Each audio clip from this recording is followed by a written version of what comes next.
The most glorious angel in heaven fell, and he dragged a multitude with him. The Bible describes this story in 4 distinct passages.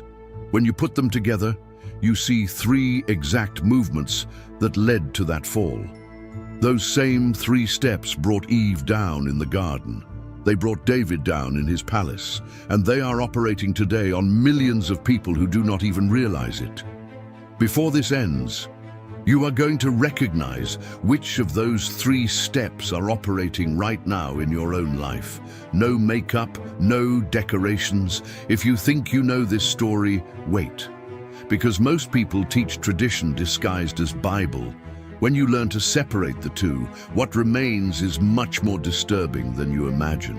There is a detail about the last step that few preachers mention.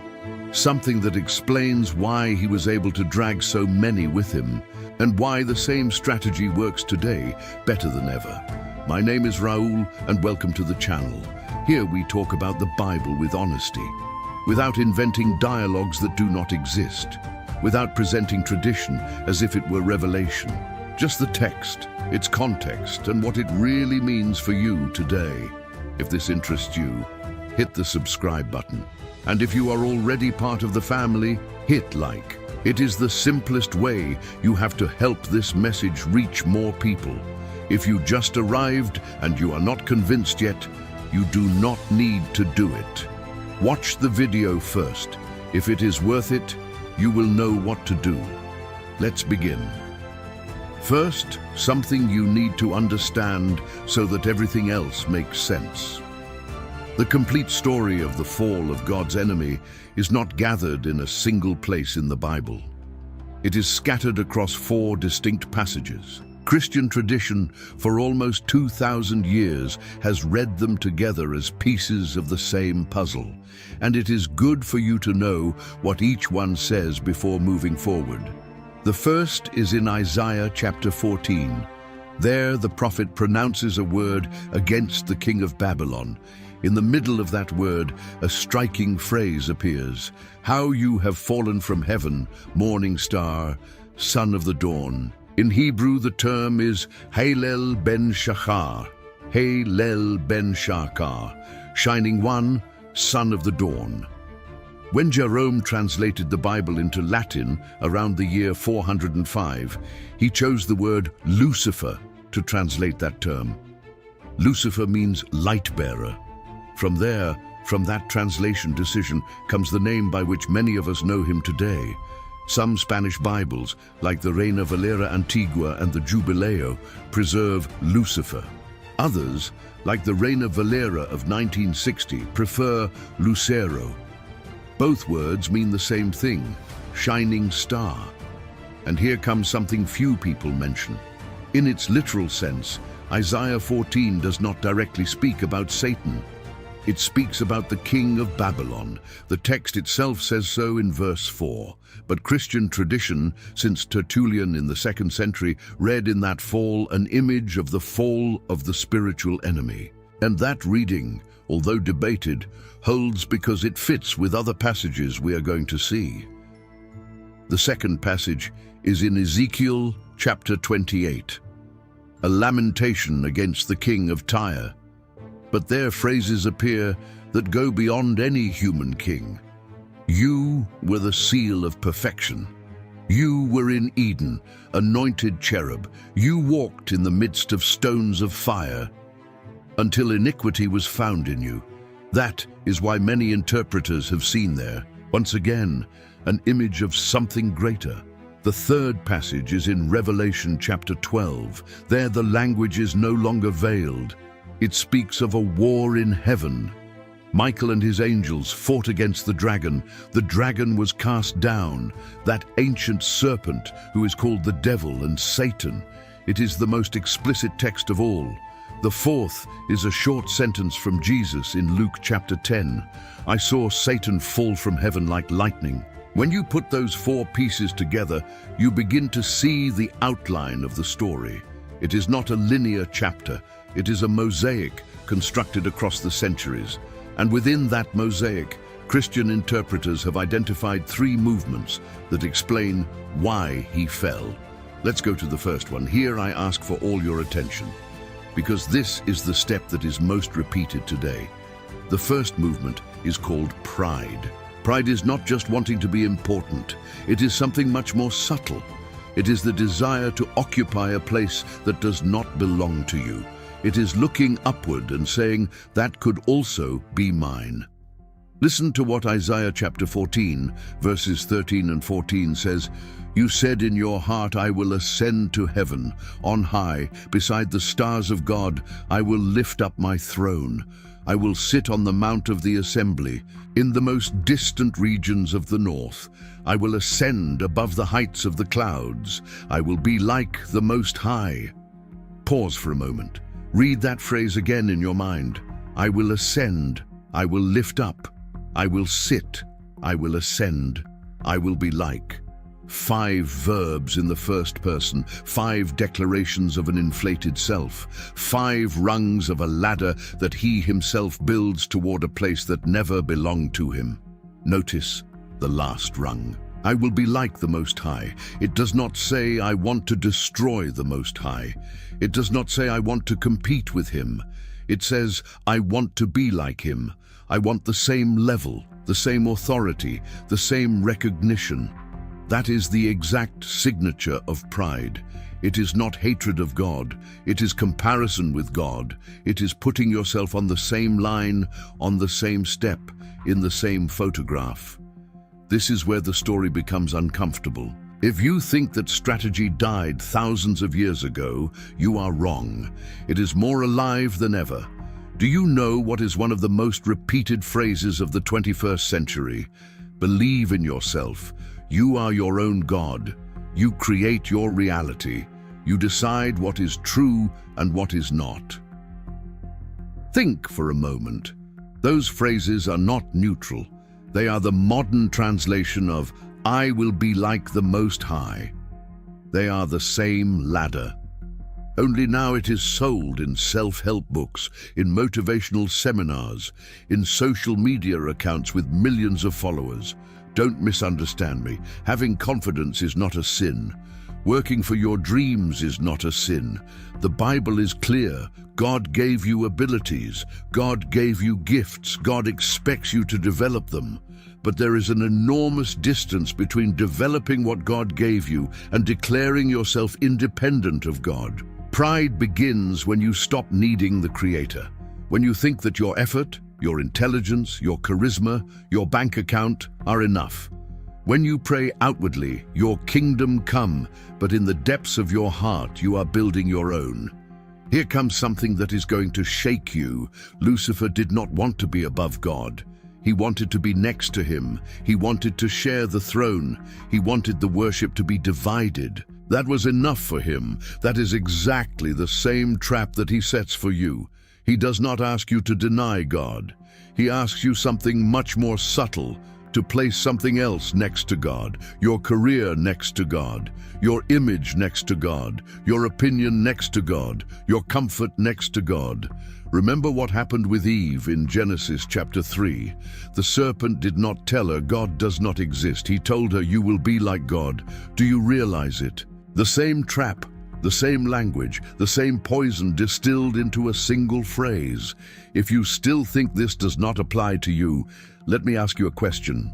Why do so many people today expose themselves shamelessly on the internet? Why do most people desire thousands, millions of followers? Why is there so much obsession with recognition, with likes, with public admiration? There is an honest answer. It is ego. It is the ancient ladder disguised as a screen. It is the same voice that said, I will ascend, now whispering through a notification.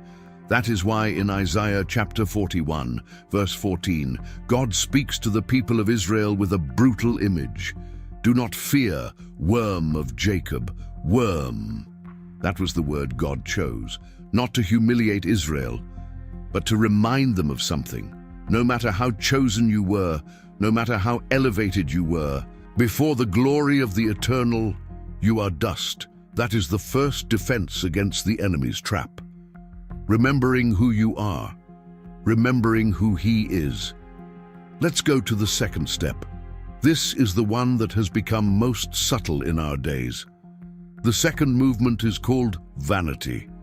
I need you to understand something. Vanity is not the same as pride. Pride looks upward and wants to climb. Vanity looks at the mirror and wants to be worshipped. They are cousins, but they are not twins. Ezekiel chapter 28 verses 12 to 17 describes this figure with details that no human being could fulfill. You were the seal of perfection, full of wisdom, perfect in beauty.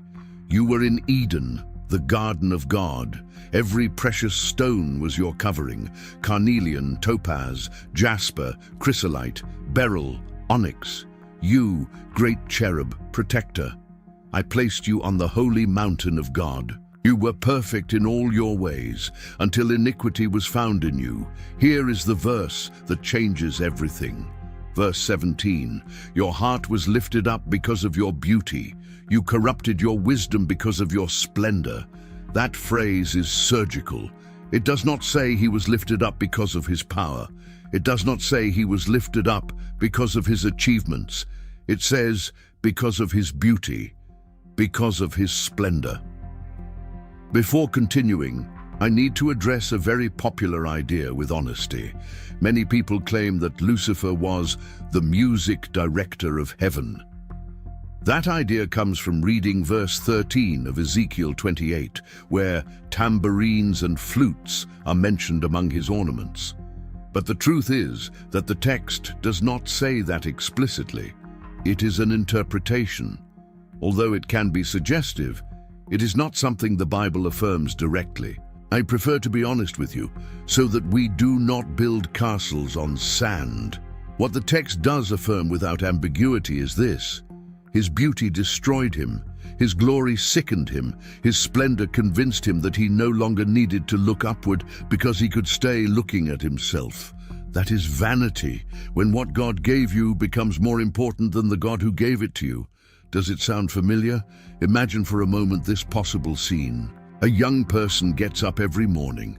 Before praying, before reading, before thinking, they open the phone camera. 10 photos, filters, editing, posting.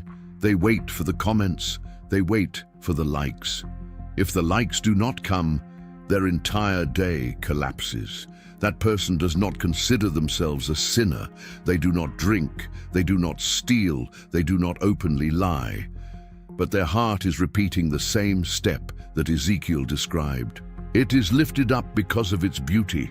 It corrupts its discernment because of its splendor.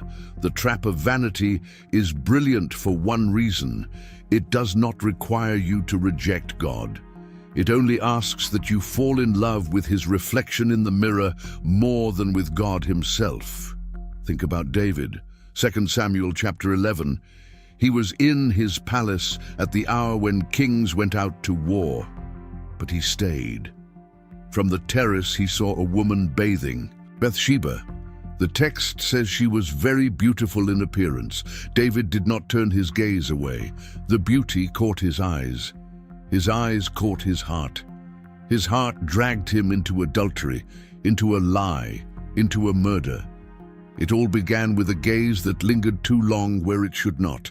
Imagine the scene: a man who had killed Goliath, a man who had composed the most profound psalms in history, a man who had been described as a man after God's own heart.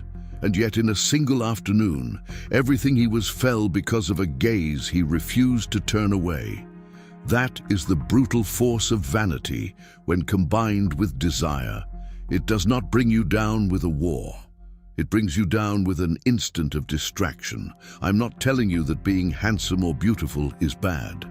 The Bible itself mentions the beauty of Sarah, of Rachel, of Esther, of Joseph, of David. Beauty is not sin, the mirror is not sin, but when what God gave you becomes what you worship, that is when Lucifer entered the room. Here is the finest trap. Today the entire world has been trained to live in front of a screen. Every social network is a small altar. Every profile is an image to be worshipped. Every like is a grain of incense. Most people do not realize that they are repeating, without knowing it, the same step as the anointed cherub. How many friends have you lost over a photo where they did not tag you? How many times have you reviewed your own profile just to feel better? How many decisions have you made based on how you would look rather than who you are before God? Vanity kills silently. It does not shout. It does not demand rituals. It only invites you, every day, to live a little more for the reflection and a little less for the Creator. Notice something interesting. The Ezekiel text says that his beauty was real. God himself designed it, but that same beauty, instead of making him more grateful, made him more arrogant.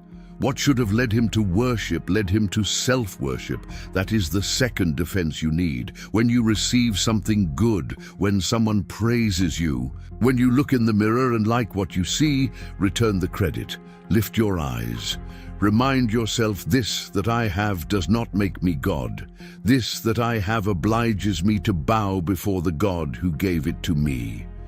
The third step remains. Perhaps the most disturbing of all. The third movement is called the power of influence. Here you need to look at Revelation chapter 12, verses 7 to 9. There was war in heaven. Michael and his angels fought against the dragon. The dragon and his angels fought back, but they did not prevail. Neither was their place found any longer in heaven. The great dragon was cast out, the ancient serpent, who is called the devil and Satan, who deceives the whole world. He was thrown to the earth. His angels were thrown with him. Notice a phrase, his angels.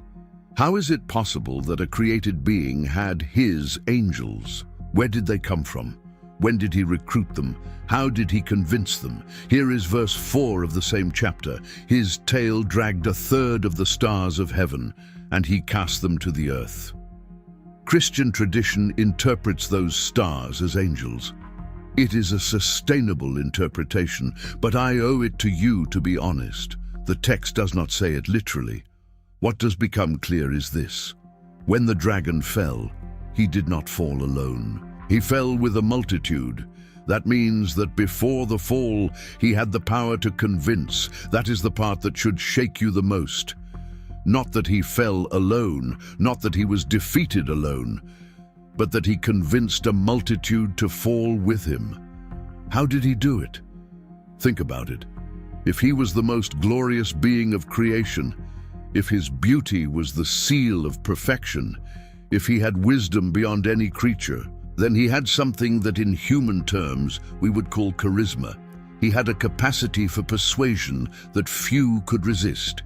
He had the word, he had the presence, he had the image. Imagine for a moment the possible scene.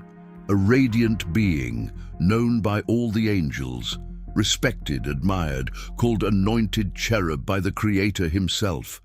He does not arrive with a sword, he does not shout, he does not threaten. He arrives with arguments, with suggestions, with questions carefully planted. Do we really need to serve always? Does our glory really depend on him? Could we really not be something more? A question like that, repeated many times by a voice everyone respects, opens cracks where there once was trust. That, and not brute force, is what dragged a multitude. Manipulation does not need to shout. It needs to repeat, slowly, what the listener was already beginning to desire in secret. When you combine pride plus vanity plus charisma, what you get is the exact formula of the perfect manipulator. I need you to understand something crucial.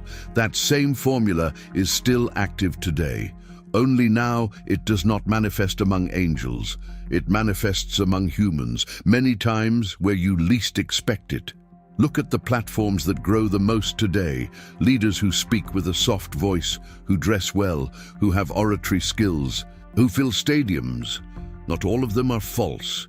There are many men and women of integrity who preach with honesty, but there are also many who have copied, without knowing it, the original formula. Pride, vanity, charisma. The result is always the same. Multitudes drag not toward God, but toward the speaker.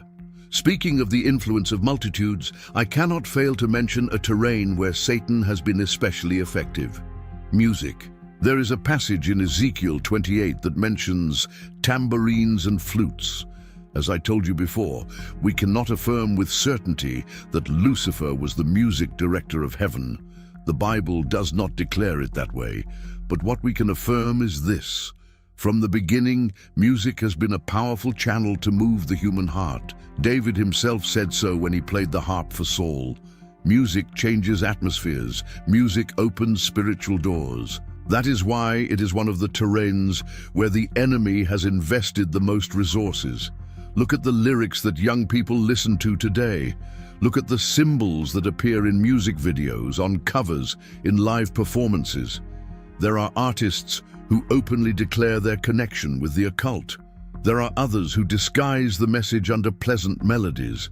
There is a third group, much more subtle, that produces Christian music, but centered on the I, on my emotions, on my struggles, on my needs, leaving God almost as a secondary character who serves to solve my problems. I am not condemning everything that is produced. There are singers who truly exalt the eternal with honesty. But I invite you to do a simple test. 3 questions for any song you listen to. First, does the lyric glorify God or does it glorify me? Second, does it promise something that God himself never promised? For example, a life without tribulation, when Jesus himself said we would have affliction in this world. Third, does it have a clear biblical basis, or is it just a pretty emotion disguised with religious vocabulary? If the 3 answers are honest, most of the songs that play on the charts today do not even pass the first one. That explains why so many hearts are confused. Because influence enters through the ears, settles in the mind, and ends up shaping the heart without the person realizing it. Here is the most disturbing part. The strategy is exactly the same as in the beginning. Show something pleasant, suggest a promise, convince the multitude, drag it in a direction that never leads to God. That is why it is so important that you do not consume passively. What you listen to shapes you. What you see shapes you. What you repeat shapes you. The enemy does not need to possess you. It is enough for him to influence you. To influence you, he only needs your attention. Stay with me, because now comes the part that closes everything. After understanding the 3 steps, an inevitable question remains. Why did God allow all of that? If he knew what was going to happen, if he saw the heart of the cherub before it became corrupted, why did he let it happen? The Bible does not give us a direct answer in a single verse, but it gives us enough clues. The main clue is this: God did not want forced servants, he wanted free children. If he had eliminated Lucifer in the first instant of rebellion, he would have established a terrible principle for the universe. Anyone who thought differently would be destroyed. But God chose another path. He let the rebellion manifest. He let each creature, angel or human, choose which side to be on. From there, he separated the paths. Here is the most impactful image the Bible gives us. In Philippians chapter 2, verses 6 to 8, Paul wrote about Christ. Being in the form of God, he did not consider being equal to God a thing to be grasped, but he emptied himself, taking the form of a servant, made in the likeness of men. Being in the condition of a man, he humbled himself, becoming obedient unto death, even death on a cross. Notice the contrast. Lucifer wanted to be like God without being God. Christ was God and made himself like men. Lucifer climbed the ladder of self. Christ descended the ladder of love. Lucifer said, "I will be." Christ said, "Your will be done." Lucifer wanted a throne. Christ accepted a cross. Think about what that means. The most glorious being of creation fell because he wanted to be more. The eternal Son was exalted because he wanted to be made less. That is the complete inversion of the universe. It is the logic that the enemy fails to understand to this day. That is why he keeps falling. In every generation, in every soul he drags, he keeps believing that the way up is by climbing.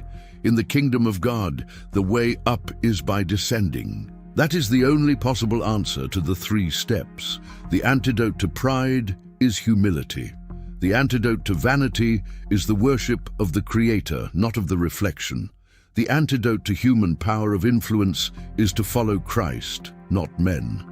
Look at what verse 9 of the same chapter says. Therefore God also exalted him to the highest place and gave him a name that is above every name, so that at the name of Jesus every knee shall bow, of those in heaven, on earth, and under the earth, every knee, including that of the one who one day said, I will ascend to heaven, I will lift up my throne, I will be like the Most High.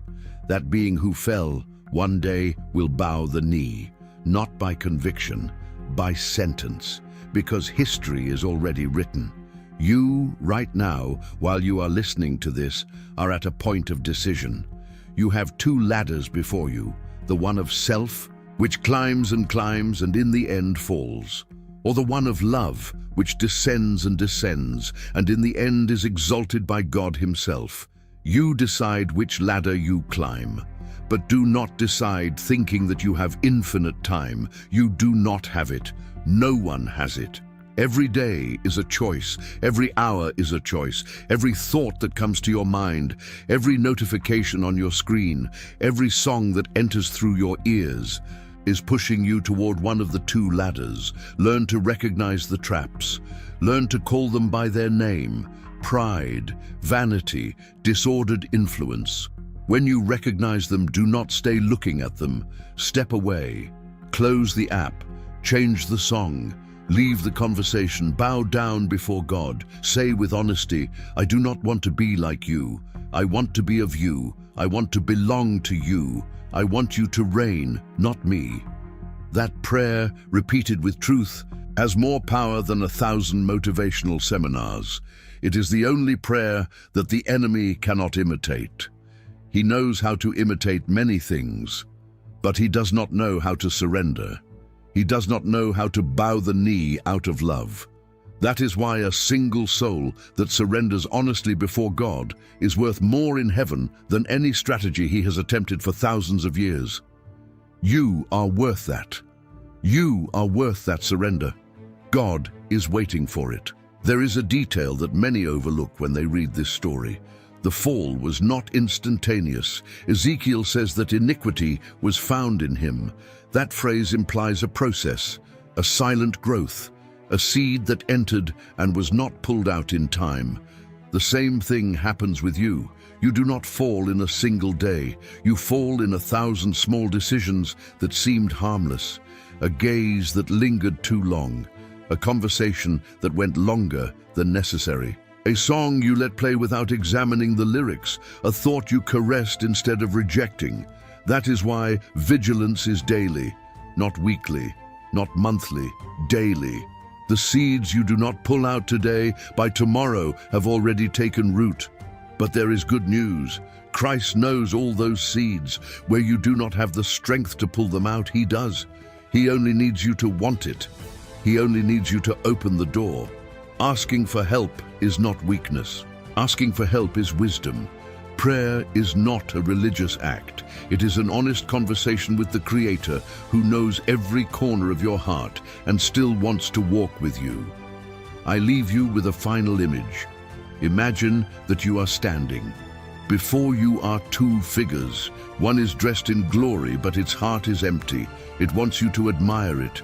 It wants you to follow it. It wants you to repeat its words. I will ascend. I will lift up. I will be. The other is covered in scars.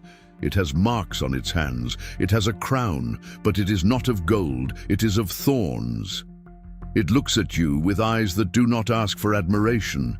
It looks at you with eyes that offer life. Which of the 2 will you follow? That question is not rhetorical. It is yours. The answer determines more than you imagine. A hint. Glory without scars is theater. Glory with scars is love.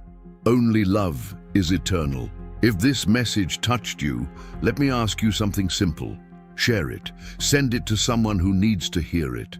Maybe you know a person who is starting to climb the wrong ladder. Maybe you know someone who is being dragged by an influence they do not examine. Maybe you yourself need to hear it again. Pause it. Go back to the minute where something impacted you. Listen to it again. Not for me, for you. If you are not subscribed yet, this is the moment. Here we speak like this, without inventing, without decorating, just the Bible, its context, and what it truly means for your life today. See you in the next one.